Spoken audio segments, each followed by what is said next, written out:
അവനെത്തിയില്ലേ? ഇല്ല സാർ, ഇതുവരെ എത്തിയില്ല. ആ ജെറി, എടാ നീ എവിടെ എത്തി? എടാ ഞാനിവിടെ ബ്ലോക്കിൽ പെട്ട് കിടക്കണാണ്. എനിക്ക് കഷ്ടാലത്തിലാണെങ്കിൽ ഈ വഴി കൂടെ തന്നെ വരാൻ തോന്നുന്നു. എടാ ഇനി 4 മിനിറ്റേ ഉള്ളൂ ഷോ തുടങ്ങാൻ. ആ പ്രാന്തനാണ് ഇവിടെ കിടന്ന് ബഹളം വെക്കുക. അയ്യോ, സാറിന് ഉദ്ദേശിച്ചല്ല. പക്ഷെ ഞാൻ നിങ്ങളെ ഉദ്ദേശിച്ച് തന്നെയാ. പ്രോഗ്രാം 1 മിനിറ്റ് വൈകാൻ നിങ്ങൾ തന്നെ നിങ്ങളെ പിരിച്ചുവിടും. സാറ് പറഞ്ഞു കേട്ടായിരുന്നു. അങ്ങേരോടെ തമാശ പറയാതെ അവിടെ അടങ്ങിയിരിക്കാൻ പറയും. സാറിനോട് കോമഡി അടിക്കാതെ മിണ്ടാതിരിക്കാൻ പറഞ്ഞു. ദയവ് ചെയ്ത് പ്രോഗ്രാം തുടങ്ങും പ്ലീസ്. എടാ അതെ, പെട്ടെന്ന് പരിപാടി തുടങ്ങില്ലല്ലേ, സ്പോൺസർ സ്ഥലം ഉണ്ടാക്കുവേ. നീ ഓൺ എയർ സെറ്റ്. ഞാനിവിടെ OB പോവാ മൊബൈലില്. അവിടുന്നോ? ആ നീ വേഗം സെറ്റ്. Good morning Kochi. ഇതിപ്പോ ഹലോ FM ൽ ഹലോ നമസ്തേ ടൈം. സമയം 9 മണി കഴിഞ്ഞ് 2 മിനിറ്റ് ആയിരിക്കുന്നു. ഇന്ന് സ്റ്റുഡിയോയിൽ നിങ്ങളോടൊപ്പം ഞാൻ മാത്രമേ ഉള്ളൂ. നമ്മുടെ ബഡി ഇപ്പോൾ വലിയൊരു കുരുക്കിലാണ്. എന്ത് കുരുക്കാണെന്നല്ലേ, പലരും ഈ കുരുക്കിലൊക്കെ തന്നെയായിരിക്കും. ഹലോ ലിസണേഴ്സ്, ഞാനിപ്പോ കൊച്ചിയിലെ ഒരു ട്രാഫിക് ബ്ലോക്കിലാണ്. അതെ ചേട്ടാ, സിഗ്നലിലെ ഇപ്പോഴും റെഡ് ലൈറ്റ് ആണ്. പിന്നെ നിങ്ങൾ എന്തിനാ ഹോൺ അടിച്ച് ആളുകളെ ബുദ്ധിമുട്ടിക്കുന്നത്? ഇത് എന്റെ കാറ്, എന്റെ അതിന് നിങ്ങൾക്ക് എന്താ? നാട്ടുകാരുടെ റോഡ്, നാട്ടുകാരുടെ ചെവി. മാധവ്, എന്താണ് അവിടെ സംഭവിക്കുന്നതെന്നൊന്ന് വിവരിച്ച് പറയാമോ? ഇവിടെ തെറ്റ് ചെയ്യുന്നവനല്ല, തെറ്റ് ചൂണ്ടിക്കാണിക്കുന്നവനാണ് കുറ്റക്കാരൻ. നമ്മളൊക്കെ ഒരുപാട് മാറേണ്ടിയിരിക്കുന്നു ചെറിയ. ഞാനും ചുമ്മാ രാവിലെ കുറെ ഹോൺ അടിച്ചു. കൊച്ചിയിലെ യാത്രക്കാർ അനുഭവിക്കുന്ന ട്രാഫിക് ദുരന്തത്തെ കുറിച്ച് ട്രാഫിക് പോലീസായ സാറിന് എന്താണ് സാർ പറയാനുള്ളത്? ഇവിടെ റോഡ് മൊത്തം പൊട്ടിപ്പൊളിഞ്ഞെടുക്കാം. സിഗ്നലിൽ വീണാലും പെട്ടെന്ന് പോകാൻ പറ്റത്തില്ല. എങ്കിൽ നമുക്കൊരു കാര്യം ചെയ്യാം, നമ്മുടെ മേയറിനെ കണക്ട് ചെയ്യാം. മാധവ്, ഞാൻ കണക്ട് ചെയ്യട്ടെ? ഓക്കെ. ഹലോ ഹലോ മാഡം, ഞാൻ RJ മാധവ്. നമസ്തേ. ഞാനിപ്പോ നിൽക്കുന്നത് കൊച്ചിയിലെ ഏറ്റവും പ്രധാനപ്പെട്ട ഒരു ട്രാഫിക് പോയിന്റിലാണ്. ഇവിടെ മോശം റോഡുകൾ കാരണം ഒരുപാട് ട്രാഫിക് ബ്ലോക്കുകൾ ഉണ്ടാവും. ഇതിനൊരു പരിഹാരം ഉണ്ടാകുമോ? അടുത്ത ബഡ്ജറ്റിൽ സകല റോഡുകളുടെയും നവീകരണത്തിനായി ഒരു തുക വകയിരുത്തുന്നുണ്ട്. ഹലോ നമസ്തേ എന്ന നമ്മുടെ പരിപാടിയിലൂടെ ആയിരക്കണക്കിന് ലിസണേഴ്സ് ആണ് ഇത് കേട്ടുകൊണ്ടിരിക്കുന്നത്. മാഡം പ്ലീസ് ഒരു ഡേറ്റ് പറയൂ. അടുത്ത മാസം 20-ന് മുൻപ് അതിനൊരു തീരുമാനമുണ്ടായിരിക്കും, ഉറപ്പ്. വളരെ സന്തോഷമുള്ള ഒരു വാർത്തയാണ്.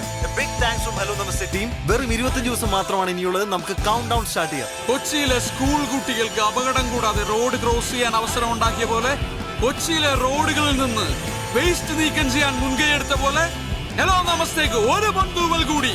Hello listeners, this is hello Namaste impact. Madhav, അടിപൊളിയായിരുന്നു programme. Thanks. Okay. Hi. Hi. ആ അതെ അതെ, മാധവിന്റെ ഐഡിയ ആയിരുന്നു അത്. കോൾസിന് ബഹളാടും. എന്ത് പരിപാടിയായിരുന്നു. പുള്ളി ഉണ്ടാവത്ത് പുള്ളിയാത്തത് ഹാപ്പിയാണോ? പിന്നല്ല. സാർ ഞാനൊന്ന് പറഞ്ഞോട്ടെ. സാർ നമ്മൾ 6 മാസം കൊണ്ട് ബ്രേക്ക് ചെയ്യണം. സാർ അടുത്ത ഫെബ്രുവരിയിൽ സാറിന് പ്രോഫിറ്റ് കിട്ടിയിരിക്കും. ഇപ്പൊ തന്നെ ആമിനക്കുട്ടിക്ക് വേണ്ടിയിട്ടുള്ള ക്യാമ്പയിൻ സെൻസേഷണൽ ആണ് സാർ. അതെ സാർ, ഹലോ FM ഇല്ലാതെ കൊച്ചിക്കാർക്ക് ജീവിക്കാൻ പറ്റാത്ത ഒരു അവസ്ഥ ഞാൻ ഉണ്ടാക്കും. സാർ കണ്ടോ? ആ അയ്യോ, സൂചിപ്പിക്കലല്ല സാർ. സാർ ഇന്നത്തെ ഹലോ നമസ്തേ ലിങ്ക് ഞാൻ അയച്ചു തരാം. എന്റെ പിള്ളേർ ജെറി മാധവും കൊച്ചിയെ ഇളക്കി കളഞ്ഞില്ലേ സാർ. ലോകത്തുള്ള സകല FM ഇന്ന് അവർക്ക് വിളി വരുന്നുണ്ട്, അവർ പോകില്ല. എന്താ കാരണം? ഫ്യൂച്ചർ. ആ അവരുടെ ഫ്യൂച്ചർ ഹലോ FM ആണെന്ന് അവർക്കറിയാം. ഓക്കെ സാർ, ശരി സാർ. Trust me sir. ദുബായിൽ നിന്ന് ഇൻവെസ്റ്ററാ. നഷ്ടത്തിലാണെന്നുള്ള പതിവ് തെറി പറയാൻ വേണ്ടി വിളിച്ചതാ. ഞാനും പതിവ് മറുപടി പറഞ്ഞു. പക്ഷെ ഞങ്ങള് പതിവ് പോലെ പറയുമല്ല, ശമ്പളം തന്നില്ലെങ്കിൽ ഞങ്ങൾ പോകും. പിന്നെ പറഞ്ഞില്ലെന്ന് പറയുന്നത്. പിന്നെ ഞാൻ വിട്ടാലല്ലേ നിങ്ങൾ പോകൂ. ഇന്ന് 5-ാം തീയതിയാണ്. സാറ് സാലറി എടുക്ക്. നീ എന്താ വിളിച്ചേ? സാറേന്നോ? ആരാണ് നിങ്ങളുടെ സാറ്? ഏട്ടനാണ് ഏട്ടൻ. ഇനി ഏട്ടാന്ന് വിളിച്ചാലേ നിനക്കൊക്കെ സാലറി ഉള്ളൂ. എന്തോ ഏട്ടാ, ഞാൻ വിളിച്ചില്ല. എനിക്ക് ആ സാലറി കഴിഞ്ഞ മാസത്തെ 1200 കൂടി തരാണ്ടിട്ടാ. ഒന്ന് പോയേ. മക്കളെ, ഒരമ്മയുടെ വയറ്റിൽ പിറന്നില്ലെന്നേ ഉള്ളൂ. നിങ്ങൾ എനിക്ക് സ്വന്തം സഹോദരങ്ങളെ പോലെ. അച്ഛനറിയോ കാര്യം? അബൂ വാങ്ങിച്ചു പാർട്ട് പേയ്മെന്റ്. ഈ മാസം പാർട്ട് പേയ്മെന്റ്. എന്ത് കഷ്ടം എന്റെ സാറേ. എടാ, ഈ 10-ാം തീയതി 10,000, അടുത്ത 20-ാം തീയതി 5,000, ബാക്കി 25-ാം തീയതി എല്ലാ മാസം പോലെ. ഇതൊക്കെ കറക്റ്റാ. പക്ഷെ പ്രസന്റ് എന്നെ മുമ്പ് എന്നോടൊന്നും പറയണം കേട്ടാ. എന്നിട്ട് അറിയപ്പെടേണ്ടത്. അബു, ഞാൻ ഈ സ്ഥാപനത്തിന്റെ MD-യാ, അല്ലാതെ തിരിച്ചല്ല. എനിക്ക് കുഴപ്പമൊന്നുമില്ല. സാറാണ് ഇപ്പൊ ഓർമ്മിപ്പിക്കണ ഓരോന്നും. നീ ഒന്ന് പോയാ ബു. ചായ വേണോ? ഒരു ചായ എടുത്തുണ്ടോ? എന്നിട്ടാ പഞ്ചസാര പിടിക്കാൻ പൈസ. ചായ വേണ്ട. ചെക്ക് താഴെ വീണു കണ്ട. ഒരു ശ്രദ്ധയില്ല. ഇത് പിടി. പിടിക്കടാ. മേടിച്ചോ, വർക്കാവില്ലെന്നുള്ളൂ. ബൗൺസ് ആവും. ആ ഓക്കെ. എനിക്കില്ലേ വേറെ എനിക്ക് മിണ്ടാണ്ട് CM-ന്റെ ഓഫീസിൽ നിന്ന് വിളിച്ചിരുന്നു. പുള്ളി 26-ാം തീയതി എത്തും. അപ്പൊ നമ്മുടെ ഫംഗ്ഷൻ അല്ല, അത് ഒന്ന് നീട്ടി വെച്ചാലോ? നീട്ടി വെക്കാനോ? CM-ന്റെ ഡേറ്റ് കണ്ടിട്ടല്ല, നമ്മൾ ആമനക്കുട്ടിയുടെ ഫണ്ട് റേസിംഗ് തുടങ്ങി വെച്ചത്. ആ പുള്ളിയുടെയും കൂടി അവൈലബിലിറ്റി നോക്കണ്ടേ? സാറേ, 4-5 വയസ്സുള്ള ഒരു കുട്ടി, അതിന്റെ ഹാർട്ട് സർജറി, ഈ പബ്ലിക് മുഴുവൻ നമ്മുടെ കൂടെ നിന്നതാ. ആ മാത്രമല്ല ഹലോ നമ്മൾ സൈഡ് എടുക്കുന്ന 8ാമത്തെ മിഷൻ ആയത്. അതുമല്ല, ഞങ്ങളുടെ ക്രെഡിബിലിറ്റി കൂടി ഞങ്ങൾക്ക് നോക്കണ്ടേ? പിന്നെ പബ്ലിസിറ്റിക്ക് വേണ്ടി മാത്രമായിട്ട് നമുക്ക് ഈ ക്യാമ്പയിൻ ഉപയോഗിക്കാൻ പറ്റില്ല. അങ്ങനെയാണെങ്കിൽ ഞങ്ങൾ എങ്ങ് വിട്ടേര്. അതെ, നിങ്ങളാണോ ബോസ് അല്ലെങ്കിൽ ഞാനാണോ ബോസ്? ബോസോ? അങ്ങനെ ഒരാളുണ്ടോ ഇവിടെ? ഇല്ല ഏട്ടാ, സങ്കടായോ? സാറ് ഒരു കുട്ടിയുടെ കാര്യമാണ്. ആ മുസ്തഫയാണ്, ആമനക്കുട്ടിയുടെ അച്ഛൻ. ഹലോ മാധവ് സാറേ, ഇത് ഞാനാ മുസ്തഫ.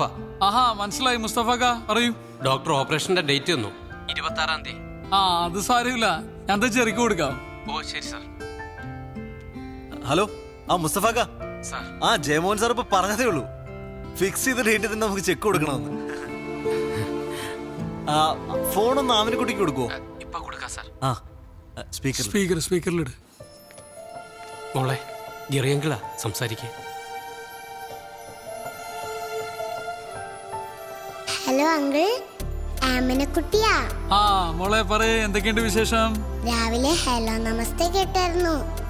എന്നെ പറ്റി എന്തൊക്കെയാ പറഞ്ഞേ? ഉമ്മ. ആ, എന്ത് വിഷയമുണ്ടെങ്കിലും അങ്കിൾമാരൊന്ന് വിളിച്ചാ മതി കേട്ടോ. ഇനി ഒന്ന് പറഞ്ഞേ. കാത്തിരിക്കാം, കേട്ടിരിക്കാം, കേട്ടുകൊണ്ടേയിരിക്കാം. Hello FM. മുഖ്യമന്ത്രിയോട് പോവാൻ പറ, നമ്മൾ ഫംഗ്ഷൻ 19-ന് നടത്തും. അതാണ്.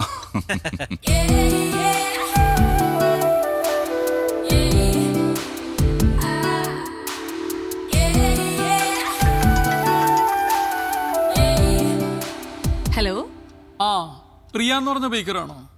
ഹോം മെയ്ഡ് കേക്ക്സ് ഒക്കെ ഉണ്ടാക്കുന്നത്? അതേലോ. എനിക്കൊരു കേക്ക് ഓർഡർ ചെയ്യണമല്ലോ, എന്താ ചെയ്യണ്ടേ? പറഞ്ഞോളൂ സർ. ഭയങ്കര വില കൂടുതലാണോ? വിലയൊക്കെ എങ്ങനെയാ? ആദ്യം ഏതാ വേണ്ടേന്ന് പറയൂ, എന്നിട്ടല്ലേ വിലയൊക്കെ. അല്ല, ആദ്യം ഏതാ ഉള്ളതെന്ന് പറയും. റെഡ് വെൽവെറ്റ് ഉണ്ട്, ചോക്ലേറ്റ്, വൈറ്റ് ഹെവൻ. അതെ, ഈ കേക്ക് അല്ലാണ്ട് ഉണ്ടംപുരി ഉണ്ടാവോ? ഉണ്ടംപുരി? അയ്യേ, ഒരളിഞ്ഞ കോമഡി. ഓക്കെ, ഞാനേ ഇന്ന് വരുമ്പോ കുറച്ച് ലേറ്റ് ആവും. ഞാൻ പറഞ്ഞില്ലേ മൂവാറ്റുപുഴക്ക് പോണം, നമ്മുടെ ജെറിയുടെ എക്സിന്റെ കല്യാണം. ആ okay okay okay okay okay. ജെറിയും വരണ്ട്. അയ്യേ, ജെറിയും വരുന്നുണ്ടോ? കൊടുക്ക എന്നാ വാങ്ങിച്ചോ. ഹലോ പ്രിയ. ഒരു ചമ്മലുമില്ലല്ലോ ഈ എക്സ് ഗേൾ ഫ്രണ്ടിന്റെ കല്യാണത്തിനൊക്കെ പോവാൻ. അയ്യേ, ചമ്മലോ? എന്തിനു ചമ്മന്നത്? ഞങ്ങൾ ആ റിലേഷൻഷിപ്പ് വളരെ നല്ല നോട്ടിൽ എൻഡ് ചെയ്ത്. മാത്രമല്ല, ഞങ്ങളിപ്പോ നല്ല ഫ്രണ്ട്സാ. അതുകൊണ്ടല്ലേ കല്യാണത്തിന് വിളിച്ചേ. അതുമല്ല, അന്നയും ഞാനും മാധവക്കും ഒരേപോലെ ഫ്രണ്ട്സാ. ഫ്രണ്ട്സോ? എനിക്ക് ആ പെണ്ണാട്ട് യാതൊരു ബന്ധവുമില്ല. ഞാൻ വെറുതെ ബിരിയാണി അടിക്കാൻ വേണ്ടി ഇവന്റെ കൂടെ പോണു, അത്രേ ഉള്ളൂ. അല്ല, ഇപ്പൊ ഈ നിക്കുന്ന വേഷത്തിൽ തന്നെ പോവാണോ? അത് കുഴപ്പമില്ല, ഞാൻ ചെറിയുടെ വീട്ടിൽ കയറിയിട്ടാ പോകുന്നത്, അത് മാനേജ് ചെയ്തോളാം. അപ്പൊ രാത്രി ഭക്ഷണം വേണ്ട? വേണ്ട, ഇന്ന് ഞങ്ങൾ കുറച്ച് നല്ല ഭക്ഷണം കഴിക്കാം. ആണോ? നല്ല ഫുഡല്ലേ, ഇങ്ങ വന്നേരാട്ടാ. ഓക്കെ, ഞാൻ വിളിക്കാം. ബൈ. എടാ, ഗിഫ്റ്റ് എന്തെങ്കിലും വാങ്ങണ്ടേ? ഗിഫ്റ്റ് വാങ്ങണ്ടേ? വാ. ചായ കുടി മാത്രമല്ലോ? വേറൊന്നും ഇല്ലല്ലോ. വേറെ എന്തെങ്കിലും വേണോ? പച്ചവെള്ളം എടുക്കട്ടെ കുടിക്കാൻ? ആർക്ക്? തന്നെ കൂടെ കുടിച്ചാ മതി. ഒരു മിനിറ്റ് വെയിറ്റ്. നല്ല വല്ലോ ദേ വിളിക്കണം. എന്തേ? ഒരു ഗിഫ്റ്റ് വേണം. ഗിഫ്റ്റാ? നീ പെട്ടെന്ന് തൊട്ടൊരു ഗിഫ്റ്റ് വാങ്ങിട്ട് വാ. വൈകിട്ട് ഒരു കല്യാണത്തിന് പോണം. ആരുടെ കല്യാണം? അതൊക്കെ പിന്നെ പറയാം, നീ ആദ്യം പറഞ്ഞു കൊടുക്ക്. കൂടിയതാണോ? നല്ല സ്റ്റാൻഡേർഡ് അല്ല, നമ്മുടെയൊക്കെ സ്റ്റാൻഡേർഡിനെ പറ്റിയ ഒരു ഗിഫ്റ്റ് വേണം. എവിടെയാണ് കല്യാണം? ഇവിടെ കുറച്ച് ദൂരെയാണ്. ഓ, ഞാൻ ഫ്രീ ആണ്. പോനെ. ഏതെന്നാ നിന്നോട് വാങ്ങിക്കാൻ പറഞ്ഞു? അല്ല, കല്യാണത്തിന് ഞാൻ ഫ്രീ ആണ്. ബിരിയാണി ഒക്കെ ഉണ്ടാവില്ല. അത് ശരിയാക്കാം. തൽക്കാലം താൻ പോയിട്ടൊരു ഗിഫ്റ്റ് വാങ്ങിട്ട് വാ കേട്ടോ. പോകുമ്പോ ഒരുമിച്ച് പോവാം. ശരി. ഓക്കെ.